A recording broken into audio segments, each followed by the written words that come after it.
Assalamualaikum warahmatullahi wabarakatuh. Dalam kesempatan kali ini, saya akan memberikan materi tentang diabetes mellitus. Nah, diabetes mellitus ini merupakan salah satu materi yang mana masuk dalam blok EMN, dan ini merupakan materi yang sangat penting dan wajib diketahui oleh semua dokter karena kompetensinya yang 4A, dan memang materinya yang aplikatif untuk digunakan sehari-hari. Nah, pertama-tama marilah kita berdoa supaya apa yang kita pelajari hari ini bisa bermanfaat bagi kita semua sekarang dan nanti pada saat kita berpraktik sudah menjadi dokter. Baik, diabetes mellitus secara definisi merupakan suatu kelompok penyakit metabolik dengan karakteristik hiperglikemia yang terjadi karena kelainan sekresi insulin, kerja insulin, atau keduanya. Nah, diabetes mellitus sendiri ada tanda yang merupakan tanda khas, yaitu adanya hiperglikemia. Oleh karena itu, maka DM ditandai dengan adanya peningkatan kadar gula, baik itu kelainan daripada insulin maupun kelainan sekresi insulin di pankreas. Secara patofisiologi ada aggregate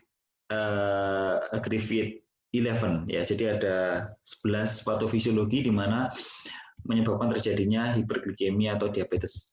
Nah, kalau kita belajar dulu, diabetes itu hanya dibagi menjadi dua hal, yaitu adanya satu kelainan sekresi insulin, yang kedua oleh karena adanya resistensi insulin. Nah, dengan berkembangnya ilmu pada tahun 2016, maka teori patofisiologi yang baru ini muncul. Yang pertama, kelainan daripada sel beta pankreas, yaitu penurunan sekresi insulin.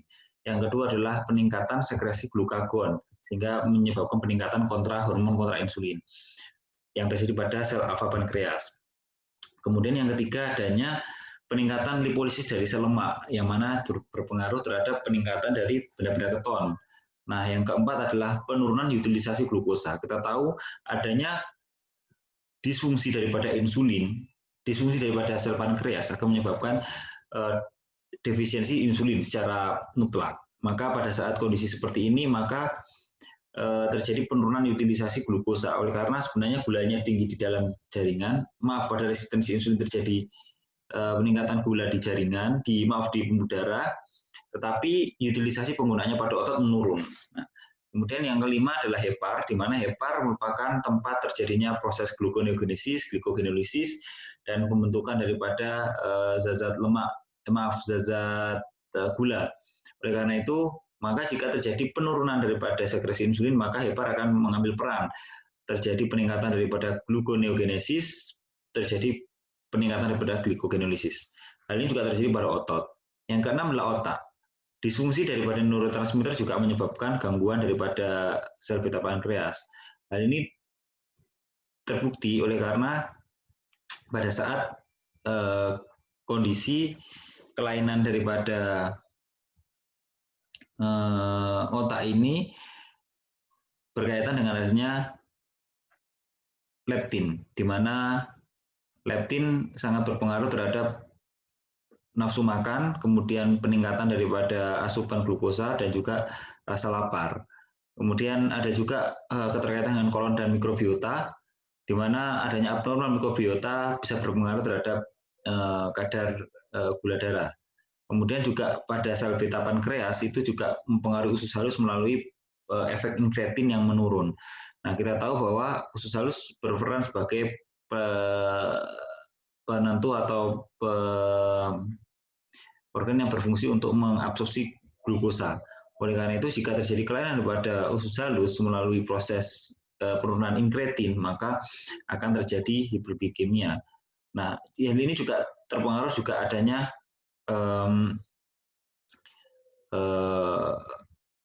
DPP4, ya, reseptor DPP4 yang mana itu juga berpengaruh terhadap gula di dalam proses absorpsi di usus. Yang kesembilan adalah ginjal. Kita tahu bahwa ginjal juga berpengaruh terhadap kadar gula, oleh karena ginjal juga melakukan reabsorpsi. Hampir 90% daripada gula, hampir 90%, lebih dari 90% daripada gula yang melewati ginjal itu akan direabsorpsi. Oleh karena itu, maka kelainan daripada ginjal juga berpengaruh terhadap kondisi gula. Sehingga kelainan 11 yang terakhir adalah sistem imun ya. Kalau misalkan terjadi penurunan daripada fungsi imun, baik itu oleh karena inflamasi atau autoimun, maka akan terjadi disregulasi atau terjadi proses peningkatan daripada gula. Sehingga 11 organ yang terlibat ini berpengaruh terhadap terjadinya hiperglikemia. Nah, klasifikasinya ada diabetes tipe 1, diabetes tipe 2, gestasional, dan juga tipe spesifik ya yang berkaitan dengan penyebab yang lain. Nah, secara simpel tipe 1 itu oleh karena kerusakan daripada sel pita pankreas, baik itu penyebabnya autoimun atau idiopatik. Sedangkan kalau terjadi adanya resistensi insulin, maka itulah tipe 2. Hal ini berkaitan dengan penurunan daripada fungsi insulin di pankreas, tapi secara jumlah atau kuantitas insulinnya masih banyak atau masih bisa bekerja, berbeda dengan tipe 1. Sedangkan yang ketiga adalah diabetes mellitus gestasional, yang mana terjadi pada trimester kedua atau trimester ketiga kehamilan, di mana sebelumnya tidak didapatkan diabetes. Diabetes hanya didapatkan pada saat kondisi hamil, trimester 2 dan 3. Sedangkan selain daripada tipe 1, tipe 2 maupun gestasional, maka digolongkan dengan tipe lain atau golongan yang lain. Ada sindrom Modi, kemudian penyakit eksogen pankreas, atau penyebab zat kimia, seperti penggunaan kortikosteroid jangka panjang. Ada 4 kriteria. Nah, bagaimana kita mendiagnosa diabetes ya? Di mana adanya keluhan klasik diabetes berupa poliuria, polidipsia, polifagia, dan penurunan berat badan yang tidak dapat dijelaskan sebabnya. Kemudian disertai dengan keluhan lain, ya, di mana didapatkan pemeriksaan gula puasa lebih daripada 126. Definisi dari berpuasa adalah kondisi tidak ada asupan kalori minimal 8 jam. Jadi dikondisikan pasien untuk puasa dari jam 10 malam, kemudian jam 6 pagi dicek. Jika mana gula darah puasanya lebih daripada sama dengan 126, maka didiagnosis diabetes ya. Kemudian atau pemeriksaan gula plasma 2 jam TTGO ya. Jadi dilakukan TTGO nilainya lebih daripada 200 ya, berarti ya diabetes. Atau pemeriksaan sewaktu. Jadi asal dicek gitu aja, kalau nilainya lebih daripada 200 ditambah dengan keluhan klasiknya, yaitu yang saya sebutkan tadi, maka dia didiagnosis diabetes. Nah, kriteria yang baru menggunakan pemeriksaan HbA1c, di mana HbA1c lebih atau sama dengan 6,5 dengan metode yang sudah terstandar.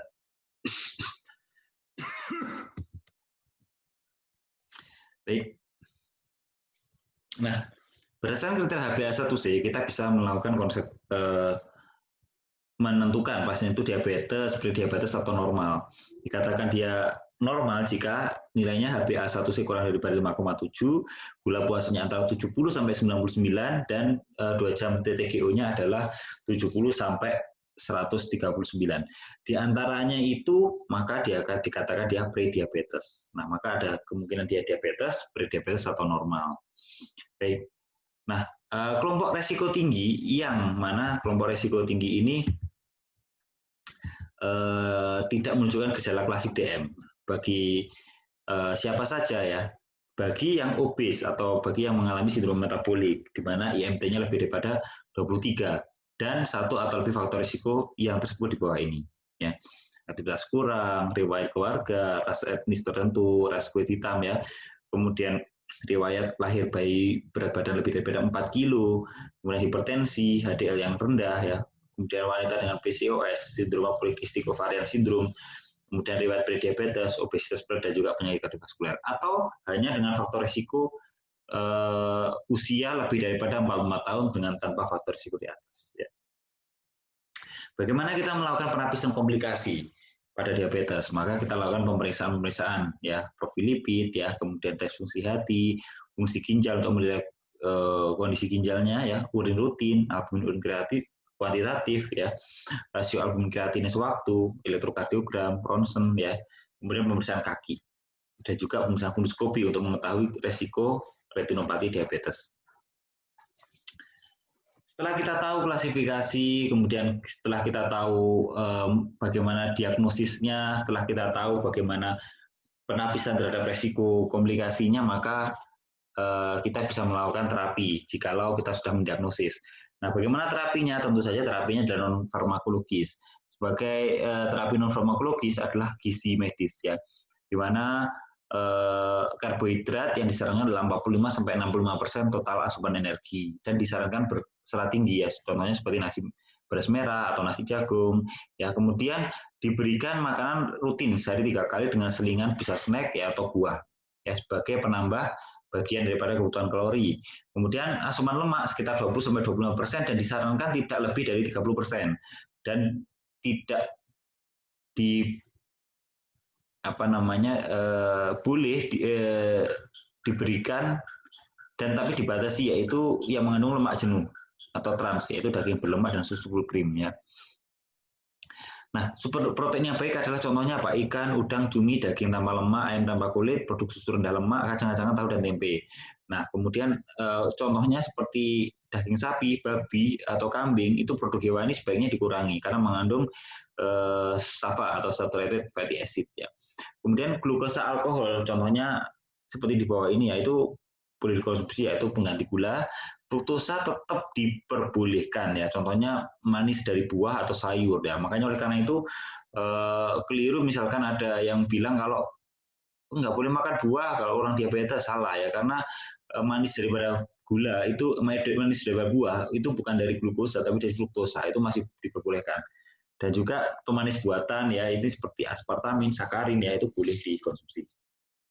Nah, untuk olahraga, program latihan ya antara 3-5 hari per seminggu selama 30-45 menit ya, dengan total sekitar 150 menit per minggu, dengan jeda antar latihan tidak boleh lebih dari 2 hari berturut-turut. Nah, kegiatan sehari-hari atau aktivitas sehari-hari bukan termasuk dalam latihan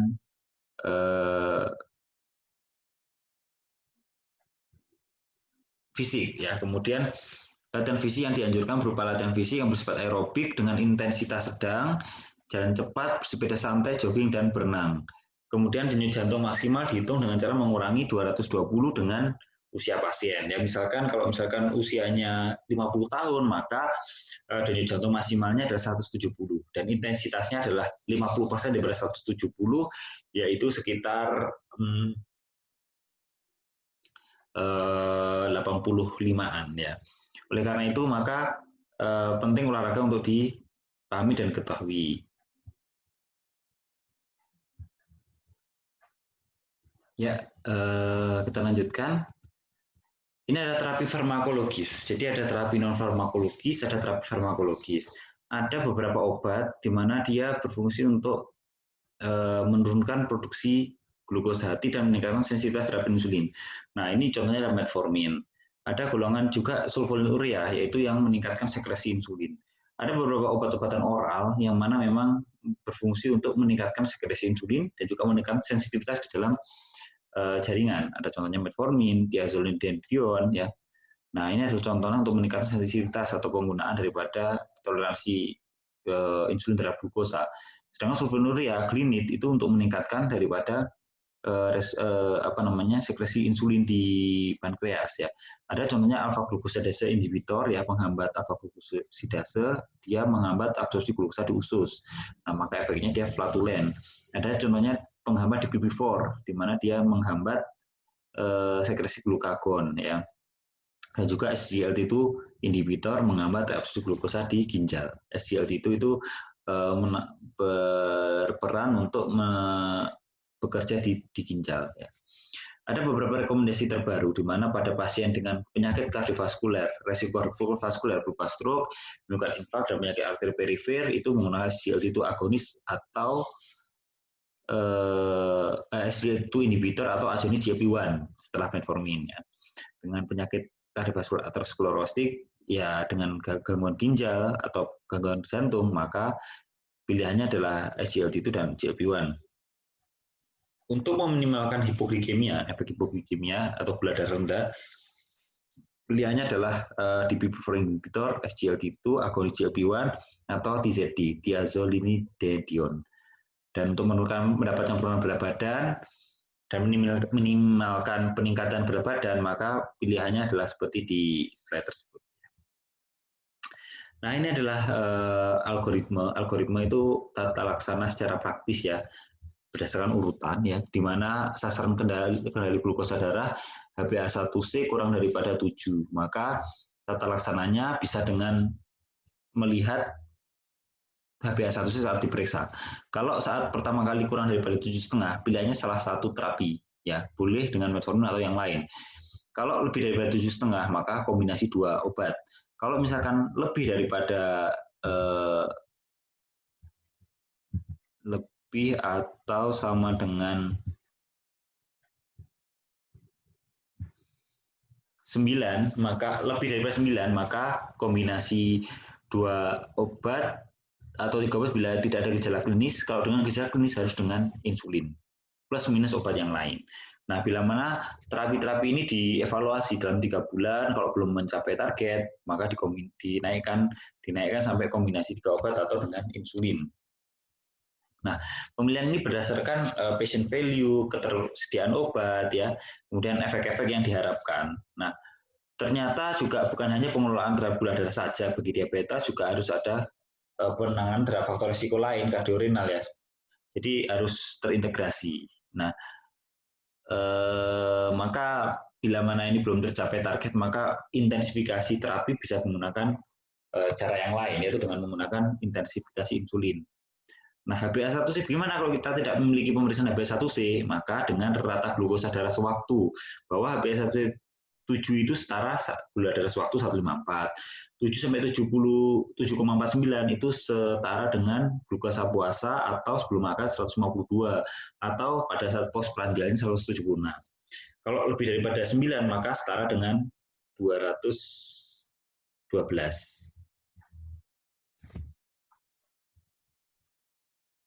Nah, ini adalah sasaran pengendalian daripada diabetes. Bukan hanya melulu menurunkan gula darah, tetapi juga harus mengendalikan faktor yang lain, yaitu IMT, di mana IMT-nya adalah 18,5 sampai 22,9. Tensi, tekanan darah sistolik maupun diastolik kurang daripada 140 dan 90. Ya, kemudian HbA1c kurang daripada 7 dan atau individual ya. Kalau misalnya dia lebih tua, orang tua resikonya banyak, maka untuk mencegah hipoglikemia maka jangan terlalu rendah ya, lebih dari 7,5.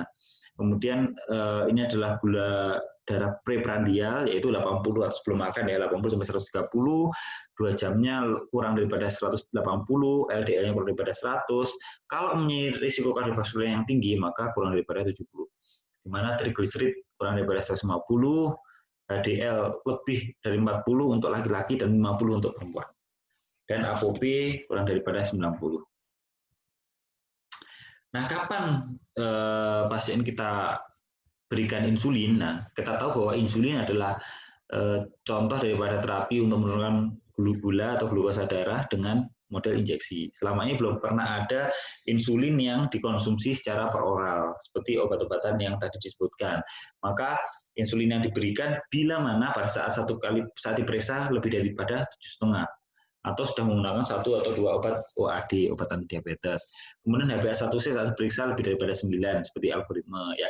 Kemudian pernah berat badan cepat, hiperglikemia disertai ketosis ya, krisis hiperglikemia, gagal dengan kombinasi oral hypoglycemic agent ya, kemudian stres berat ya, kemudian kehamilan ya, dan DM gestasional itu bisa diberikan insulin ya, kemudian gangguan fungsi ginjal atau hati, atau kontraindikasi terhadap pemberian OAD ya, oral hypoglycemic agent. Kemudian kondisi perioperatif ya, sesuai dengan indikasi. Ini adalah beberapa contoh insulin yang harus kita ketahui bahwa insulin ada beberapa macam, ada insulin kerja cepat, kerja pendek, dan kerja menengah maupun kerja panjang. Nah, ada juga kerja ultra panjang. Ada contoh insulin berdasarkan pembuatannya. Jadi bisa insulin dari human insulin atau insulin dari manusia atau insulin analog yang insulin yang dibuat direkayasa seperti halnya pada insulin manusia, tapi bukan dari manusia. Nah, ada dengan segala kelebihan dan kurang masing-masing. Ada juga insulin berdasarkan miksturnya, ada insulin campuran ya, premix, ada insulin yang single insulin. Nah, ada tujuan daripada pemberian insulin dari jenisnya ada tergantung dari apa yang diharapkan. Kalau ingin mengontrol gula darah secara umum atau gula darah basal, maka pemberiannya adalah dengan menengah atau kerja panjang. Kalau misalkan untuk mengatasi gula darah prandial atau gula darah makan, maka kontrolnya adalah menggunakan insulin kerja cepat atau kerja pendek. Sedangkan kalau misalkan mau mengontrol keduanya, maka menggunakan insulin campuran. Nah, ada beberapa kriteria atau komplikasi yang disebut karena gula. Ada efek jangka pendek, ada jangka panjang. Secara komplikasi, diabetes itu dibagi menjadi komplikasi makrovaskuler dan mikrovaskuler. Kalau kita ketahui, makrovaskuler itu adalah contohnya adalah pembuluh darah di otak, pembuluh darah di jantung ya. Kalau mikrovaskuler biasanya di retina atau retinopati atau juga pembuluh darah di ginjal atau nefropati. Nah, ada juga komplikasi lain ya yang daripada diabetes yang harus kita ketahui adalah tentang kaki diabetes atau diabetic foot. Nah, kaki diabetes adalah ulkus yang merupakan komplikasi yang sering terjadi dan memang adalah luka kronik di bawah pergelangan kaki yang meningkatkan mobilitas, mortalitas, dan mengurangi kualitas hidup pasien. Nah, ulkus kaki diabetes disebabkan karena proses neuropati perifer, penyakit arteri perifer, ataupun keduanya. Jadi ada dua patologi yang utama yang mendasari kaki diabetes, yaitu adanya neuropati, gangguan syaraf, kemudian penyakit arteri, gangguan daripada vaskuler, di mana dua hal ini juga mendasari terjadinya kaki diabetes. Bagaimana kita mendeteksi kaki dini, kelainan kaki ya? Adanya kulit kaku yang kering, bersisik, retak-retak ya. Kemudian rambut kaki yang menipis, kelainan bentuk dan warna kuku ya, kuku yang menebal, rapuh, ingrowing nail. Adanya kalus atau mata ikan di telapak kaki, perubahan bentuk jari yang menonjol, telapak kaki dan tulang kaki yang menonjol, adanya riwayat amputasi jari, kaki tebal atau kesemutan ya, atau baal dan tidak terasa nyeri. Kemudian kaki terasa dingin dan perubahan warna kulit, baik itu kemerahan, kebiruan ataupun kehitaman.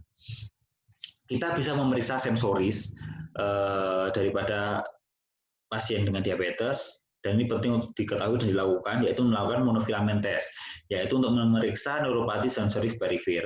Kita berikan alat ini monofilamen test ya, ditempelkan di titik-titik tertentu. Nah, ini adalah titiknya ya. 1, 2, 3, 4, 5, 6, 7, 8, 9, 10. Nah, ada titik-titik ini tekniknya menempelkan ya monofilamen ke titik tersebut kemudian ditekan. Jadi bukan yang seperti ini ya, bukan seperti ini, tapi yang seperti ini yang benar. Jadi bagaimana dia persepsi, apakah terasa Pak, terasa Bu, seperti itu ya. Kalau dia tidak terasa, maka dikatakan bahwa terjadi neuropati perifer. Nah, untuk kaki diabetes itu berdasarkan ada beberapa kriteria ya. Berdasarkan klasifikasi kaki diabetes tanpa ulkus atau dengan ulkus. Kalau dengan ulkus, maka kita tentukan grade-nya berdasarkan benar kriteria. Ada grade 0 sampai grade 5. Grade 0 tidak ada ulkus ya. Grade 1 dia mulai ada menebal ya, ada tanda-tanda kemerahan ya. Kemudian hanya sebatas pada kulit. Kalau grade 2 adanya ulkus yang dalam, kemudian masuk ke sekitar ligamen dan otot ya, tapi tidak ada keterlibatan dengan tulang ya. Kalau grade 3 itu ulkusnya dalam, disertai dengan osteomyelitis, jadi sudah mulai terkena dia tulang. Kalau grade 4 maka adanya gangren, jadi kehitaman yang terlokalisir tapi kalau sudah sampai sepanjang kaki maka dia sudah masuk pada grade 5. Ada juga kriteria PEDIS berdasarkan PEDIS ini singkatan ya, perfusions, extensions, depth, infection, and sensations. Jadi bisa kita nilai di total berapa skor PEDIS-nya. Kalau derajat infeksinya, biasanya dengan kaki diabetes ada faktor penyulitnya, yaitu infeksi. Bisa ditentukan berdasarkan derajat 1, 2, 3, atau 4 berdasarkan kriteria-kriteria yang ada di sini disebutkan ya, berdasarkan lukanya, kemudian ada infeksi penyebab yang lain, dan kita bisa klasifikasikan. Ya. Nah, bagaimana manajemen terhadap kaki diabetes ya? Yang pertama adalah kendali metabolik, kontrol gulanya, kontrol kolesterolnya, kontrol lemaknya, ya. Kemudian kendali vaskuler atau vaskuler kontrol ya. Jadi perbaikan asupan vaskuler biasanya dibutuhkan pada keadaan ulkus yang iskemik. Kemudian kendali infeksi ya. Kalau ada tanda-tanda infeksi maka ya harus ditata laksana infeksi ya. Kemudian kendali luka atau wound control dengan tissue debridement, inflammation, infection control, moisture balance, epithelial advancements ya. Kemudian kendali tekanan. Nah, mengurangi tekanan biasanya kalau kita ada titik-titik penonjolan daripada tulang, maka harus kita tata laksana sedemikian rupa sehingga dia tidak membebani daripada titik tumpuan tersebut. Nah, kemudian yang terakhir adalah penyuluhan atau educational control ya. Sebaiknya kita juga meng-KIE bagaimana menata laksana terhadap kaki diabetes dan keluarganya, bagaimana melakukan perawatan yang baik.